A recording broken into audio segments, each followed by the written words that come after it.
Israel Hamas യുദ്ധത്തിൽ തുടങ്ങി ഹിസ്ബുള്ളയും ഇറാനും ശേഷം യുദ്ധമുഖത്തേക്ക് റഷ്യയും കടന്നുവരുന്ന സൂചനകൾ ശക്തമാകുമ്പോൾ പ്രത്യക്ഷത്തിൽ ഇസ്രായേലിനൊപ്പം പിന്തുണ അറിയിച്ച് അമേരിക്കയും രംഗത്ത് വന്നു.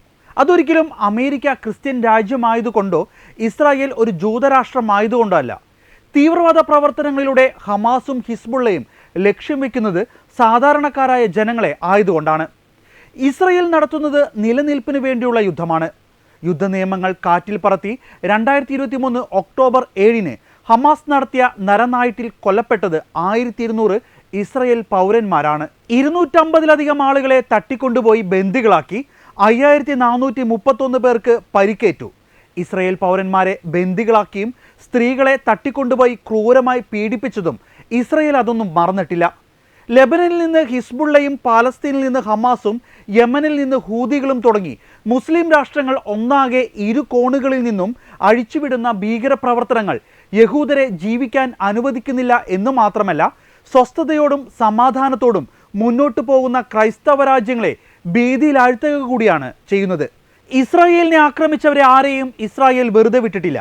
അതൊരിക്കലും സാധാരണക്കാരായ ജനങ്ങളെ ലക്ഷ്യം വെച്ചിട്ടുമില്ല. പേജർ ആക്രമണത്തിലും വാക്കി ടോക്കി ആക്രമണത്തിലും ഇസ്രായേൽ ലക്ഷ്യം വെച്ചത് ഹിസ്ബുള്ളയുടെ തീവ്രവാദികളെ മാത്രമായിരുന്നു. ലെബനനിൽ കരയുദ്ധം ആരംഭിക്കുന്നതിന് മുമ്പ് തന്നെ അവിടുത്തെ സാധാരണ ജനങ്ങളോട് അവിടെ നിന്ന് ഒഴിഞ്ഞു പോകുവാൻ ഇസ്രായേൽ മുന്നറിയിപ്പ് നൽകിയിരുന്നു.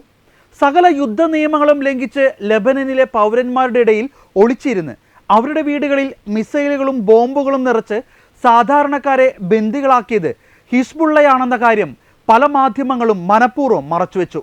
ലെബനനിലെയും പാലസ്തീനയിലെയും സാധാരണക്കാരുടെ ഇടയിൽ ഒളിച്ചിരുന്ന് ആക്രമണം അഴിച്ചുവിട്ടിരുന്നവരെ പ്രതിരോധിക്കാനും തകർക്കാനും അവിടം ആക്രമിക്കുക എന്നല്ലാതെ ഇസ്രായേലിന് മുന്നോട്ട് പോകാൻ കഴിയുമായിരുന്നില്ല. ഇസ്രായേൽ നടത്തിയ ഓരോ ആക്രമണങ്ങളും ഏറെ സൂക്ഷ്മതയോടും കൃത്യതയോടുമാണ് കൈകാര്യം ചെയ്തത്.